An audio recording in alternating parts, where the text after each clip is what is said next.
What's up, everybody? Just in time for the keyboard solo. It's the Power Rankings Podcast, aka the Power Rankings Show. I'm your host, Elliot Harrison. I'm going to fix my camera a little bit. Sorry. Yeah. I'm joined by the guy who's waiting on me patiently to fix my camera at Marcus_Mosher. Do you ever, you never really say anything about all the weird background in this kids room. How do you feel about it? I mean, I just wish our listeners could really see it and dive in, because there's a lot there. There's one over your left shoulder that they can't see that I really, really enjoy, but maybe for next time. Maybe for next time? Okay. Well, you know what we're doing today? We're picking games. Let me move my microphone. Hopefully that sounds a little bit better. I want to dive into the playoff stuff, and we're going to do that, obviously. But there's a couple of things that are going on. Obviously, we still have COVID stuff. We're going to get to that with the games. Some teams aren't hurting at all. Then you have like the Philadelphia Eagles, who have no idea what starters they're going to be fielding this week, it sounds like. But a couple interesting things came out today. One of them I thought was really fascinating was this whole deal with Baker Mayfield. Mary Kay Cabot of the covers the Browns. She's covered them for a really long time. And she released an article about Kevin Stefanski and Baker Mayfield. I should call him Menfield, because her whole theory was that they need to mend fences. And Baker Mayfield quote tweeted it. And did you see this? I did. We always tell you guys that we don't do too much talking about what we're going to talk about. So I haven't talked to you about this at all yet. A, were you surprised? And B, what did you think about it? I'm not surprised that Baker quote tweeted it on Twitter, because it's just kind of his personality. He kind of takes everything as a big diss, and he uses it as a chip on his shoulder. But I kind of wish he would just stay out of this stuff, right? Yeah. Like, ignore social media, go get your shoulder fixed, and kind of don't worry about this kind of stuff. Let the offseason play out. I think this is the kind of stuff that Cleveland always is worried about. Like, I don't know. It's not a good look for him. The story might be completely false, but you don't have to go to Twitter to defend yourself, Baker. You don't have to. I didn't mind it. I guess what I didn't mind about it is he just felt like, hey, I need to defend myself on this. Now, if people are criticizing you for your play, and did you get a good text? I got a good text. Yep. What music do you go with on your text alerts? Do you go with like the super synth, or let's see, how's that look? There we go. That's all right. I'm curious. It was my wife wanting to know what was for dinner. So there you go. It was a really important text. Yeah. And so what did you guys decide on? Are you going to go Dairy Queen? Chicken stir fry. So there you go. So you're cooking then? Yeah, it's pretty easy. You just cut up the peppers and onions, put the chicken in there. It's easy. There you go. Yeah, if you're good at cutting that stuff. I have the same gnarly cutting board I've had forever, and I can't get like the stains off of it. And I'm like, dude, just go buy a new cutting board. But I wish you could see the text, though. It says, from my wife, sorry, I forgot you are podcasting. So there you go. Yeah. Just tell her we were talking about Baker Mayfield. She's not missing that much. We are going to get to the picks, but I just want to say this one thing. I think there's a difference between responding to a tweet. Let's say I tweeted out, Baker Mayfield really stunk up the joint this past week. I don't think he should respond to people analyzing his play and saying whether or not, he didn't have a good fantasy game or whatever. I'm just making this up, right? Right?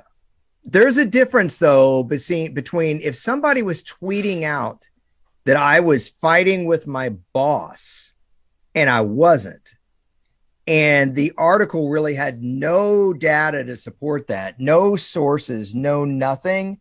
I got to be honest with you, Marcus, I probably would get on Twitter and defend myself too. And I understand that. It's just Baker's been in these little tussles before, right? Whether it's with Colin Cowherd before criticizing his play or the Cleveland media. We just don't need it, right? Like you don't see Tom Brady on social media doing this stuff. You don't see, well, you might see Aaron Rodgers, but like you don't see a lot of these. Where are you going to go with that, bro? I'm just saying, I think it would be better off if he just deactivated his account. Just you don't need this, Baker. You don't need it. I agree that he doesn't need it. And so that's coming from somebody with 111,000 tweets. So yeah, I just can you at least see my point? And you don't have to agree with me, but can you at least see my point? There's a difference between responding to Marcus Mosher saying, gosh, Baker only averaged, 5 yards per attempt in the month of December versus someone saying Baker better, essentially mend fences with his head coach, or else here are some other options to replace him. That would be a bridge too far for me. I would get on and respond myself. I don't necessarily disagree.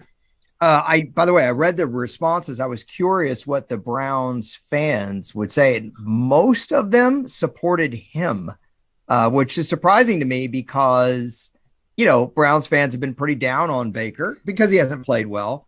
But not in this case.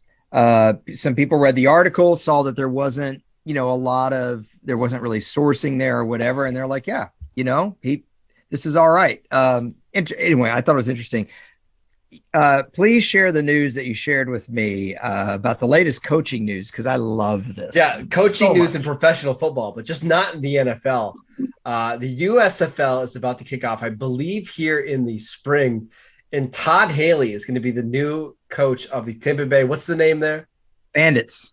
The Bandits. If they're going with the same name that they used to. Yes, they are. They are. They're all same uniform, same name and everything. Some of the other coaches, Mike Riley, Kevin Sumlin for the Houston Gamblers. Sure. I'm excited that Todd Haley's back because Todd Haley's my guy. It's going to be fun watching him on the sideline again. So I just wanted to look something up because I couldn't remember. Well, I thought the Bandits' old owner's name was John Bassett, and it was. The Bandits were one of the most unique teams in the USFL. That's an original team. First of all, they had really cool look. If you pull up their unis, all of you out there have seen the Tampa Bay Bandits before. You just don't realize it. Whenever you see like a beer commercial and the dude in the flannel shirt that's got it rolled up to his elbows, because that's what they dress every guy in a beer commercial in, the white shirt with the button down undone. Yeah. When they're cheering at the TV and you see a touchdown pass, it's always from a USFL game because they don't have to pay for the rights for that. So they just upgrade the video. And so you've seen some Bandits touchdowns, I guarantee it. Anyway, the Bandits were a pretty good USFL team. They weren't great, but they were always competitive, but they drew really well. For USFL, they had a hard time getting 20,000 in a lot of USFL games. The Bandits usually got twice that. And part of the reason was the Bucks really stunk back then, but the Bandits did all sorts of these kind of promotional things. And they had like little things going on at the stadium and a guy riding on horseback. And, they really knew, their owner really knew how to make it fun. And so they were one USFL city that really was loath to let go of that league. And he's kind of gotten a little bit of notoriety because there's a letter that he wrote to Donald Trump, who was the owner of the Generals, saying that he was going to punch him in the face at the next league meeting they had because they'd, Donald Trump was very opinionated on the direction of the USFL. Let's just say that. And John Bassett was not on that. And so anyway, he passed away, but I find this really interesting because Todd Haley is, he's got to be one of the more colorful head coaches of our last. Would you put it that way? I'm trying to search for the right word. Of the last 15 to 20 years. So my Todd Haley story, so we can't even tell him on the show. So. Yeah. Just even the way he looked the last year that he was head coaching with he just looked like maybe he hadn't showered in a couple days with the ball cap on. I just want to say the 2017 Steelers were the number 1 seed in the AFC. And they had Todd Haley as the offensive coordinator, Ben Roethlisberger as the quarterback, Le'Veon Bell as the running back, and Antonio Brown was the star receiver. Yes. All those guys have been in the news in the last week. Let's just say that. What a gang, man. What a gang. His head coaching They lost that game, career by the way. Just pointing that out. Yes. Okay. Thank you. Was it 20? Let me think here. He went to the playoffs with Matt Castle, I think, in 2009. Yes, but that wasn't his best coaching job, though. There was a year, I think it might have been 2010, where Tyler Palko was his quarterback for a while, and Tyler Thigpen. You remember those two guys? Well, yeah. I mean, I think that was 09 as well, Tyler Thigpen. Yeah, and they got like those guys to play well and competitive, and it was unbelievable, especially that Palko one. Like, Palko's just not an NFL quarterback, and the team was like pretty competitive. Yeah, you're making me want to look this up. It was 2011 where everything fell apart, right? Because isn't that when Romeo Crennel became their interim coach and they beat Green Bay to give them their only loss of the year? Am I remembering that right? Yep. It was like 13-3. They played at Arrowhead. Let's see here. I am going to look this up. But he was, I like Todd Haley. Do you remember him on the sidelines with the Cardinals? Yeah. When he was their OC and with Anquan, and he would, he didn't have any problem just kind of hollering back. Do you remember when Bill Parcells punched him? Jets, right? That was with the Cowboys. No, it was the Cowboys. That was the Cowboys. Yeah. Okay. So going back to both of our memories, we kind of conflated both of our memories. So the year they went to the playoffs was 2010. That's the year you're referring to. They went 10-6.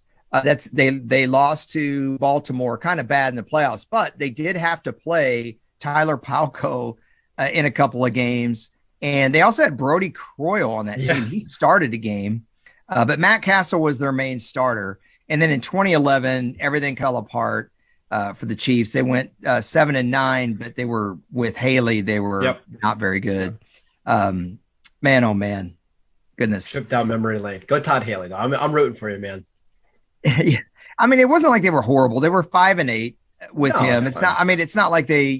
They started off 0-3. They won 4 in a row, and then they went on a big losing streak.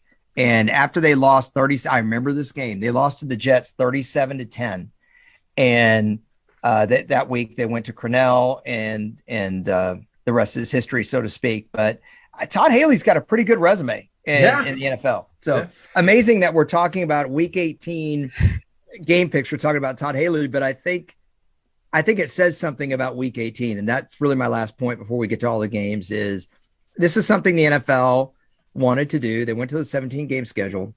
We could talk about this more tomorrow. I have a couple interesting topics for our free-flowing Friday podcast, so you'll definitely want to listen. But there just aren't nearly as many games, Marcus, that have the juice that I think the NFL was expecting. And just one historical note, this is not the first time the NFL has gone to an 18-week season. They've had a 2 bye-week season before.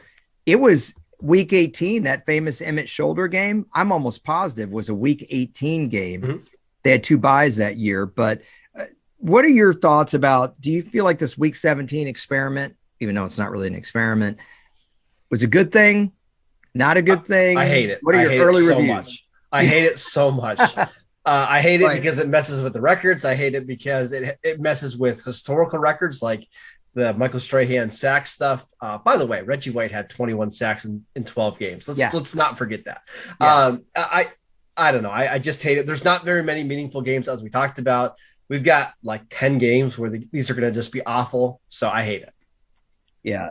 That Reggie White sack season is insane. Yeah. That's absolutely it. That defensive line, Clyde Simmons, Reggie White, and Jerome Brown, rest in peace, and Mike Pitts, they were so good, man.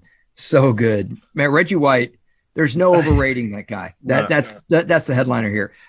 His Eagles are going to have a difficult time, but that's not where we're going to – well, they may not have a difficult time. We'll have to see. That's not where we're going to get started, though. So why don't you get us going with our first game? We're gonna kind of fly through some of these games that have playoff implications and fly through ones that really don't matter all that much. But the first one, Kansas City Chiefs against the Denver Broncos. This is a Saturday afternoon game. The Chiefs are 11-point favorites. They need a win to potentially get the number 1 seed. They would need the Titans to lose. They need to win to stay as the number 2 seed. I kind of think the Chiefs are going to win with ease in this one. I don't know about you, but what do you think? A couple things on this game. Who the Broncos going to play at quarterback? Drew Lock. Drew Lock. Sounds like he's practicing. That's what it. So, but they're missing some pieces in their secondary. This is not a team that has something to play for. You can't just assume that Tennessee is going to beat Houston. I know you'd say, "Come on, man," but we'll talk about that game. Save that one for a second. Right. But the other thing, just a historical note. I believe this was Patrick Mahomes' first career start in 2017, wasn't it? Week 17 at Denver. They sat down Alex Smith, I think Alex Smith was leading the NFL in passer rating at the time. They took a look. Mahomes had a decent game. I don't think he even had 300 yards passing that week, but he had a decent game, and I guess they saw enough between that and practice to stick with him. I like the Chiefs to cover here. They've got a lot to play for. I don't like the injuries in the Broncos secondary because they've played well. Moving on, the Dallas Cowboys against the Philadelphia Eagles. The Cowboys are 4.5-point favorites. They were 7-point favorites going into today, but Tyron Smith tested positive for COVID. He is out. Micah Parsons tested positive for COVID. He is out. Anthony Brown tested positive for COVID. He is out. Well, who knows who's going to play for either of these teams? I would just completely stay away because the Cowboys and Eagles don't have anything to play for. Not really. The Eagles, I believe Marcus can move up a spot in the seeding to 6, right? Or it's only if the 49ers lose. Yes. Right. I don't know how much of a difference that's going to make. I mean, because the top of the NFC is so tough. So I don't. It's just not. It would only make a real difference if there's a huge quality difference in the top teams that they would play. I think Amari Cooper, though, right? He went to the Mavs game, and that kind of went against COVID protocols. Mm-hmm. Just for anyone who cares, the Mavericks retired the great Dirk Nowitzki's number, which is probably why a lot of people wanted to go to the Mavericks game. All right, if y'all don't care, it's fine. Y'all can tune out. But Dirk Nowitzki, great NBA player. Next game. You don't care. You don't care. You don't. You hate Dirk. Listen, that is a ceremony in a time where it's appropriate to celebrate a legend. I'm just saying that. Next one, Bengals and Browns. Browns are 6-point favorites in this game. The Bengals could technically move up a little bit in their seeding, but it doesn't sound like they're going to play very many starters. They have a whole bunch of guys that are out on COVID. No Joe Burrow this week due to his knee injury. So it's going to be a sloppy game that you're probably going to watch every single second of. Yeah, Browns are going to win, and they're going to cover. Cool. Yeah, cool. I just would like to say, what if they suited Dirk up and he threw a bunch of 5 feet passes to his teammates? We call him Ben Roethlisberger. I just teed you up, man. Okay, what's next? Next one. It's the Green Bay Packers against the Lions. Packers have clinched the number 1 seed. Aaron Rodgers says he's going to play. I doubt that he plays all that much, but the Packers are 3.5-point favorites on the road. Yeah, I mean, the Lions have been playing Boyle the last couple of weeks. I mean, is this a game that you even really care to do anything with? Nope. Just completely stay away. I could see the Lions winning this game, quite frankly, but this would be a game I would stay away. I'm with Marcus on this. More important, though, the Lions lose this game. Otherwise, if they win, they could really drop in the draft order. Probably means quite a bit, 2 or 3 spots. So I would expect the Lions to lose this one. Next one, Chicago Bears against the Minnesota Vikings. This line moved a little bit throughout the day, but the Vikings have settled as 5.5-point favorites. Justin Fields was scheduled to start. He's on the COVID list, so look for Andy Dalton to start in this one. Yeah. Why not Foles? Just throwing that out there. Why not? I mean, he led him to a comeback win against Seattle. Probably because it helps Chicago more if Dalton plays well, because then he's going to leave in free agency. He can get some more money, help their comp pick formula, but that's about it. That is a very convoluted strategy. I can't say that that the Bears have actually thought that through. Probably not. Just Dalton's probably been getting all the reps this week. So there you go. We're also maybe looking at the last game of Mike Zimmer's career here. Any way that the Bears win this game in your mind? Sure. Why not? How's that for analysis? Yeah. I mean, these 2 teams are eliminated from the playoffs. it's a division game. Who knows? Who knows who's going to play? Do the Vikings even, do they give Dalvin Cook a bunch of touches in a meaningless game after they paid him? Probably not. So who knows? I think Minnesota is going to go out with a quality win here. Okay. They're going to want to win for Mike Zimmer. I'm not big on betting on almost any of our. The Bears are going to want to win for Matt Nagy, his last game. No, I see Minnesota winning this game. I see them covering. I would probably feel pretty comfortable betting on that, but sure. There's not going to be hardly any games I do feel comfortable with, given what we're dealing with between COVID and teams that have nothing to play for. Let's go to the next one. This one is not any better. Washington football team against the New York Giants. Jake Fromm starting for the Giants this week. Washington, 7-point favorite. A little odd to be a 7-point favorite for a not quality football team on the road in the division, don't you think? Even given the circumstances, I mean, are you a little surprised this line is this high? A little? A little bit, but it's Jake Fromm starting against, I think, a pretty decent Washington defense. I think I would lean Washington here, but I'm not planning on watching much of this game. I think Antonio Gibson, he's had limited practice, right? And I saw Curtis Samuel, man. What a waste, not a waste of not him. It's just a tough season for him. Yeah, right? It's a waste of a season, in your prime. I'd be inclined to take Washington here, but I feel way more comfortable going Minnesota. But I'll tell you something I would like to know is the over-under on this game better be awfully low. 37.5. I was going to say 38.5, so I would have been off. But that's pretty low. Oh, man. Yeah, I don't know if you can afford to go under on that. So let's move on from that game. Yeah. All right, the rest of these games have playoff implications, so this is at least a little bit more exciting. This is a big one. The Colts against the Jacksonville Jaguars. Now the Colts are 15.5-point favorites, and that's a big number. But the Colts have to win this game to get into the playoffs. There's some really, really odd scenarios, which they need like 5 different things to happen if they happen to lose to get in. But basically, this is a win and you're in game. Would mention the last time these two teams played, this was a game that came down to the very last play. Jacksonville played the Colts really, really well in Indianapolis. Yep. But what do you think about this one? Well, they have their number in Jacksonville. So when's the last time the Colts won in Jacksonville? Was it 2015? 2014. I mean, if I told you some of the names on the Colts team, it's like a totally different football team back then. I'm looking at Trevor Lawrence's breakdown, and the one thing that's kind of disappointing with him, Marcus, is you haven't seen really any upswing. So if we just go game by game, and you might say, well, this is really about the Colts. Sure, but Trevor Lawrence is his last game of his rookie year. He's going to want to go out feeling good on the season, something to build on next year. There's no Urban Meyer to blame, but just his in-game passer ratings, 57.1 last week. He was 87.6 in the loss to the Jets, 73.4, 35.5, 71.3, 68.4. Mm-hmm. Ever since week 8, okay, he's only had 2 games in which he's had a passer rating of 80 or higher. It's not great. That is terrible. So it's really hard for me to say, yeah, they're going to win. Now, the only thing I've said this to you before with trends, I don't normally like these kind of trends, like, well, the Colts haven't won in Jacksonville since whenever, but given that Frank Reich has been the head coach since 2018, it does have some bearing in the fact that you said the Jags played them tough. I think this line is too high. I'm just going to say it. I think it's too high. I would not bet on the Colts. I think the Colts win outright. Yeah, Carson Wentz should never be a 15.5-point favorite over anybody.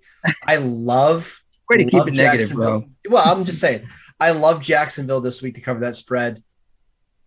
And I don't necessarily hate them on the money line either. So let me tell you what that means. If you want to just pick them straight up, the odds for this game, plus 750. You bet $100, you win $750. I'm not opposed to that. You would take the Jags. In terms of betting, yeah, I think it's very, very good value. It is good value. I don't think I could take them to win this game outright. I've got the Colts winning outright. I just I'm going to do it. We're going to bet $100 on Jacksonville to win. I'm just putting it on. Let's do it. All right. I'll do it with you. Okay. Next game. Never see my 50. Yeah, go ahead. The Pittsburgh Steelers against the Baltimore Ravens. Uh-huh. All right. Some injury, COVID stuff. Pittsburgh going to be without Deontay Johnson, their number one receiver, Joe Hayden, the defensive coordinator, Keith Butler, their center, Kendrick Green, who kind of got benched last week. They're also likely to be without their left tackle, Dan Moore.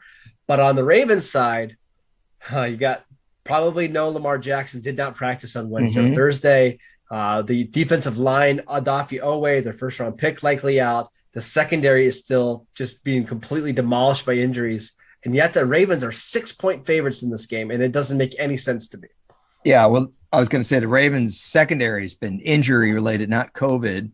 Injury, yes. Keith Butler, by the way, Pittsburgh's defensive coordinator, in case you didn't know, so that is a significant, not if you didn't know, Marcus, but if you're listening out there and you don't care about the Steelers, well, actually, you have that in common with Marcus, kind of. Deontay Johnson, we talked about him offline a little bit. Just wanted to say this is a big one. I told Marcus right before we started recording, I thought this might be the biggest COVID news of this week because the Steelers are playing for a playoff spot, and Deontay Johnson being out is huge for them. He's got 100 catches, 1,110 yards, and 8 touchdowns, which is more touchdowns than I thought. How many yards did you say he was averaging after the catch, running after the catch? It's over 5. And of all receivers who have seen at least 100 targets this year, that's 7th. And the guys ahead of him are all superstars, right? Deebo Samuel, Jamar Chase, Chris Godwin, Cooper Kupp, Mike Williams, CeeDee Lamb. So you're missing, that caliber of receiver in this game. That and no Juju Smith-Schuster. We should also mention that. So it's going to be a lot of Ray McCloud and Chase Claypool and James Washington against the Ravens.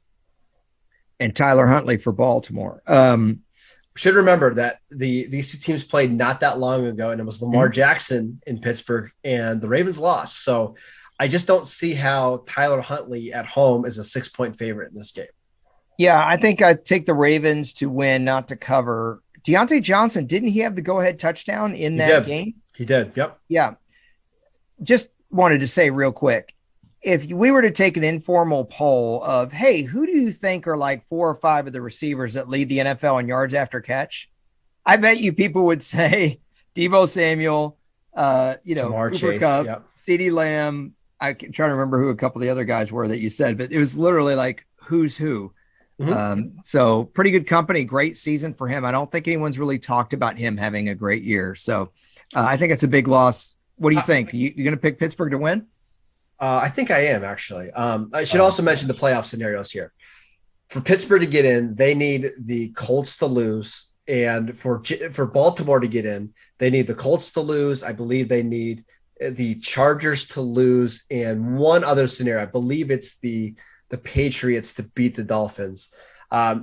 So it's possible that one of these teams get in, because I think you look at all those events, it's not all that unlikely that happens. The big one is the Colts against Jacksonville, which we just got done talking about. So we can. And with these tiebreaker scenarios, when it's head to head, when it's just 2 teams going for a playoff spot, they look at their head to head. But when you have more than that, you got to look at the conference record. So that's where a lot of these scenarios come from. Okay, let's go to the next one. Basically, what I'm trying to tell you, Elliot, is I kind of think the Steelers are going to get in by the Colts losing and then beating Baltimore. So there you go. That's next not one going to happen, and you know it. You're just doing the reverse jinx so you can walk around in your sweatpants with your $5 radio. And by the way, if you bet on it right now, 20-1. Those 2 things happen: the Steelers win and the Jags win. 20-1. Do you really think that's going to happen, or are you just hoping for it?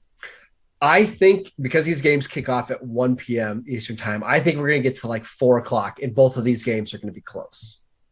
That's not what I asked. I'm just saying, I think both of these games are going to be close. Colts are going to win.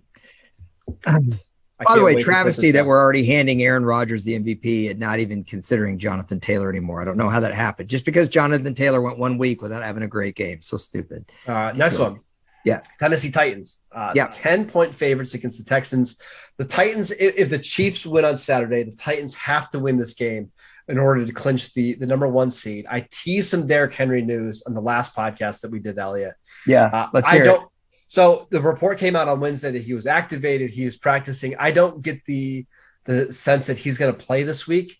However, some people close to the team are telling me, Elliot, that he's running faster now, like in terms of like time speed, the miles per hour, than he did at any point in his career. Like he's healthy, he's ready to go, and they're ready to win the AFC. So I like the Titans a lot this week.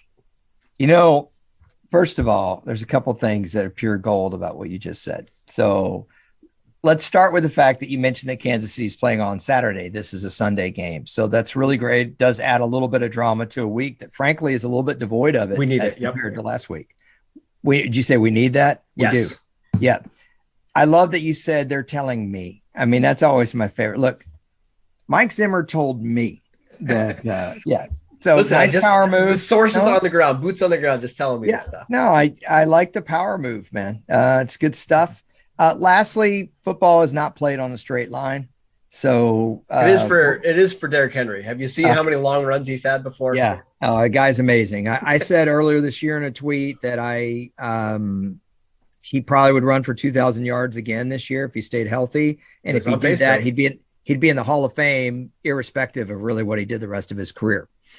You get 2,000-yard seasons. I don't care if you have the career numbers that other guys do. I think it vaults you.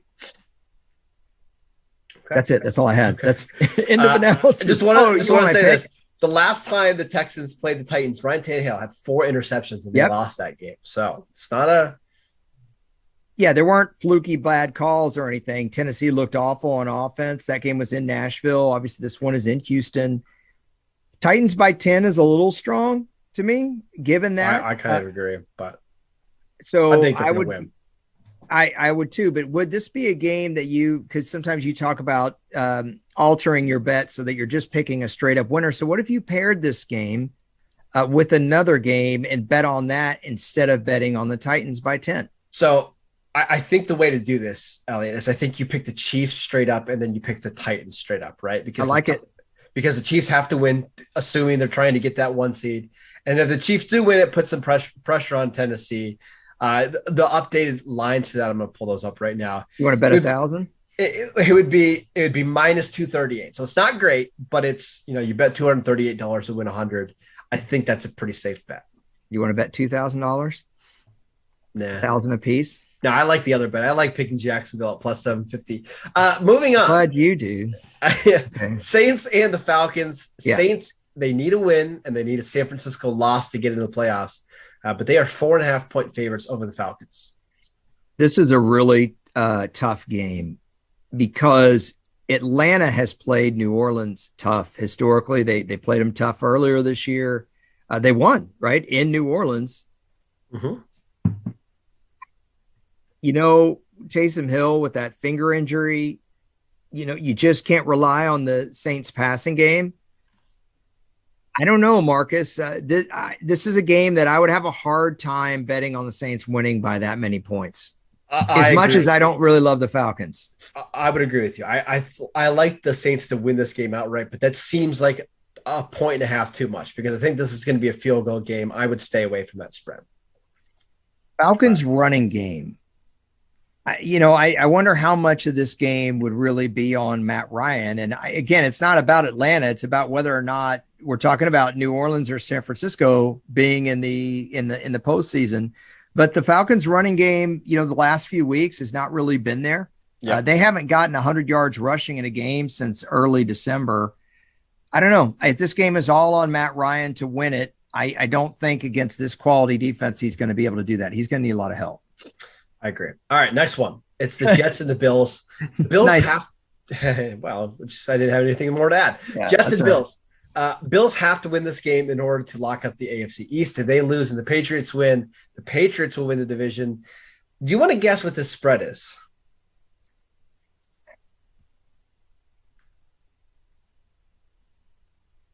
Honestly, man, I know it's at Buffalo, but it better not be that high.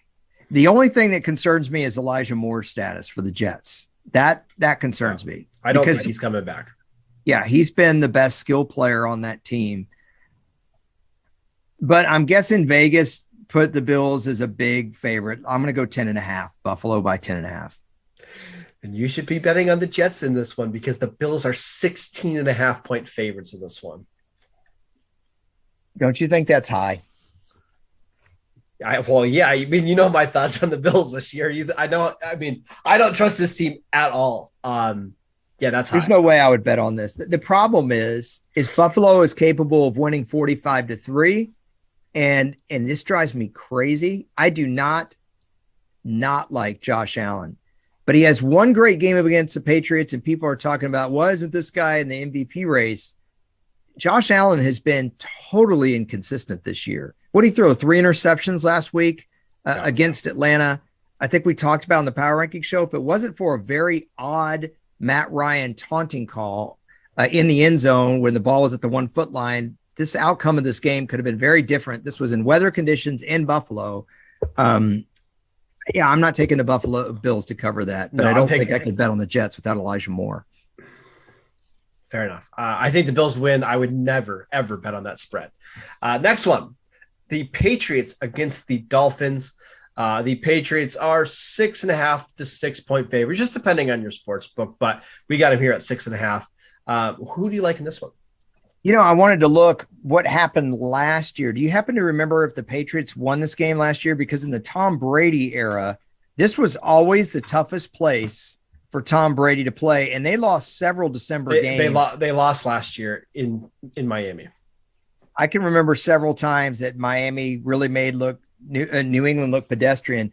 Maybe the weirdest game was the one where there was the Hail Mary kind of pitch play to Kenyon Rob Gronkowski. Yeah. Remember that? That was 2018, I think. Well, the 2019 one kind of ended their chances to win the Super Bowl that year, right? That was the Ryan Fitzpatrick game where they just came out flat. They didn't get the first round bye, and then they played Tennessee in the first round and lost, right? That Tennessee ended the era. Yeah. Yeah. So this is a tough place to play. How is Miami going to respond to the big dud last week? They were starting to feel themselves. I don't want to say they got blown out, but they were pretty well handled by the Titans.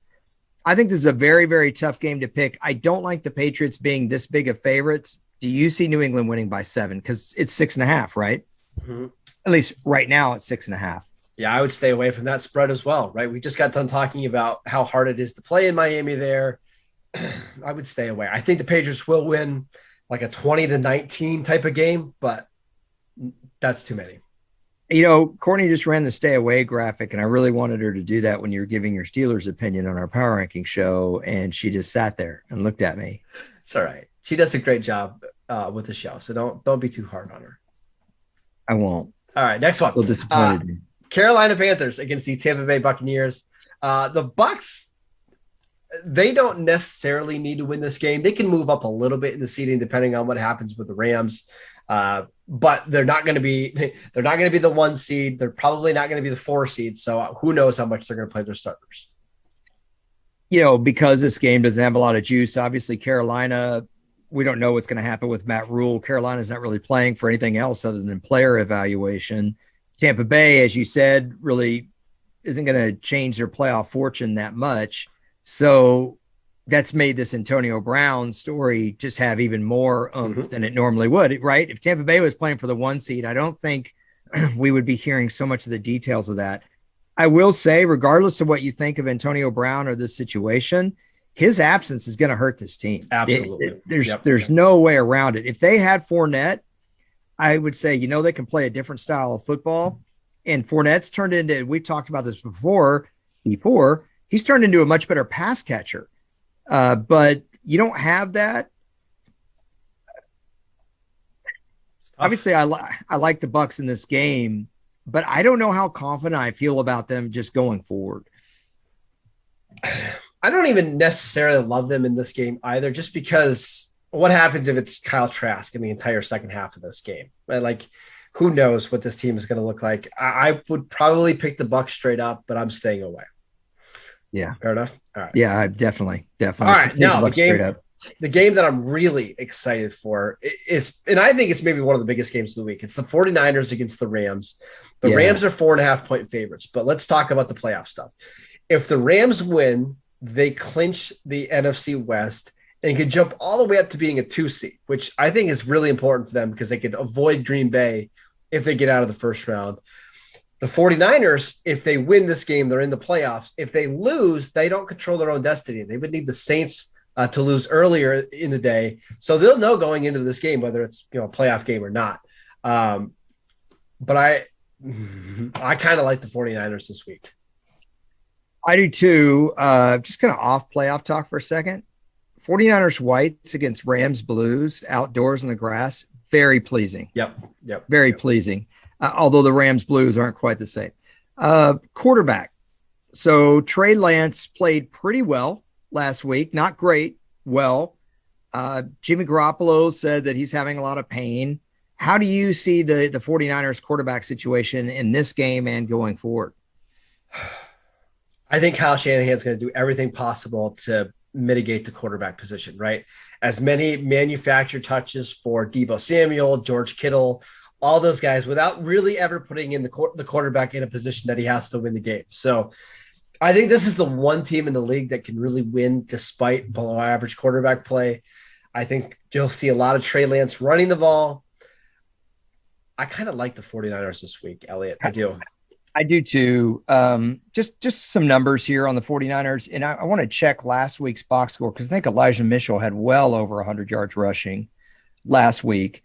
Let me see. Yeah, 119 for him last week on only 21 carries. And his first game back. Yep. Yeah. A nice game for him. But just team numbers on the 49ers.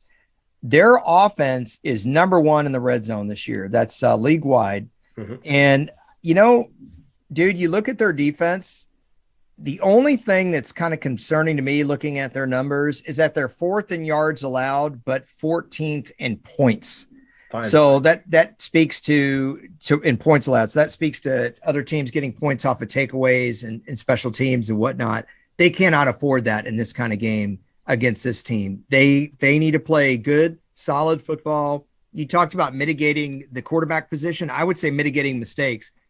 I would be surprised if you saw a lot of throwing the ball down the field unless it's off of carefully designed play action. I think the 49ers, by the way, can win at the line of scrimmage against this team. I agree. I think the ideal game script here for the 49ers is like 22 total passes for Trey Lance, and all of them are on play action rollout where it's a clear cut read. If it's not Kittle open, it's Deebo Samuel underneath, right? Like stuff like that. I think that's too many points. I would take the 49ers plus 4.5 because I think this is a 3-point game. I was going to say, if I said 49ers 22-20, yeah, am I like too low? Yep. No, I like it. I think what's that's over good. Under on this one? 44.5. Yeah, I'm right there. I like it. Yeah, I'll take the 49ers to cover. I'm staying away from the over under. Okay, next game. Seahawks Cardinals. The Cardinals, to win the NFC West, they need to win and they need the Rams to lose. But because these games are being played at the same time, the Cardinals obviously are going to treat this one like a playoff game, kind of like. So Cardinals 6.5-point favorites. Yeah, I'll take Arizona by 7 or more. I'm comfortable with that. I know that Edmonds is banged up. That's the guy who fumbled last week. That all the controversy about that play with Dallas, but Connor is healthy. Connor's been a touchdown machine this year. I just don't see any way the Cardinals lose this game, and I really don't see Seattle covering. I agree. I think the Cardinals win this one with ease. Seattle's offense has been awful unless they're playing Jacksonville, Houston, or Detroit. That's it. I mean, their offense, other than that, if you take away those 3 games, they're averaging under 17 points a game. Seattle's just not very good. Don't you think Detroit's taken enough lumps without you giving them an arrow in the back from 100 yards out? It's fine. Our last game, the Sunday night game, the last game of the season, it's my Los Angeles Chargers and Justin Herbert against your Las Vegas Raiders and Derek Carr. Are you betting against your guy here, Elliot? Well, I like both guys a lot. Okay. I like this matchup, period. I was a little disappointed earlier in this year when they played in LA on Monday night that game wasn't better. There was a brief moment where it looked like Las Vegas was going to get back in the game. The Chargers just handled them from about mid-third quarter on. Their offense was really hard to stop, the Chargers, in that game. I think Derek Carr is going to be game. What did the Chargers favored by 3 here? Yep. That's a perfect line, man. Oh, that's hard to bet on. That is a perfect line. I think this is going to be a great game. I do. I think it's going to be wildly entertaining. I'm avoiding picking, so I'm going to talk about the uni matchup, which I also think is phenomenal. Let me interject. Yeah, go ahead. I think this is going to be an awful game.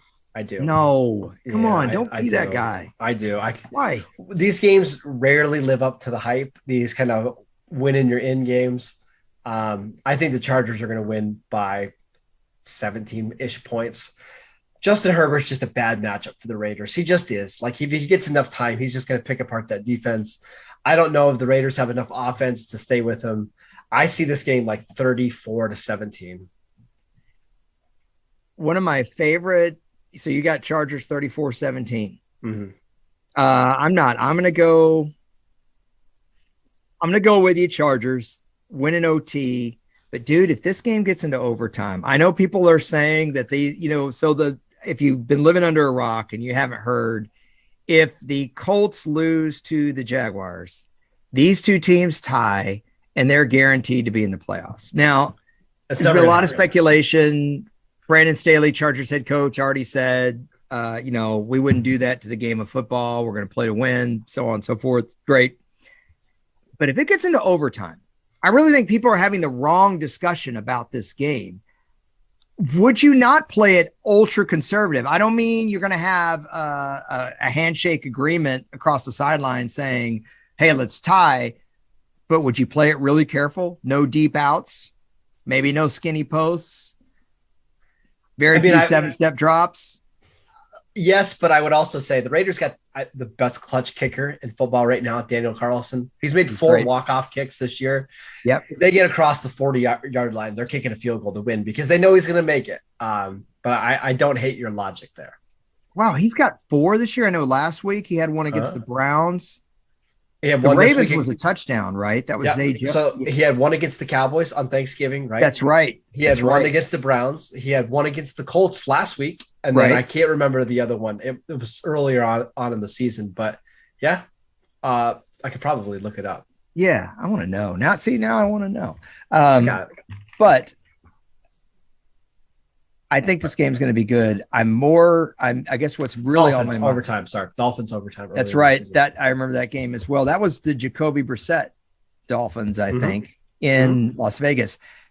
Do you remember it? Speaking of the kind of the Sunday night play-in type game, do you remember it was 2010 and the Rams and Seahawks played for the NFC West division?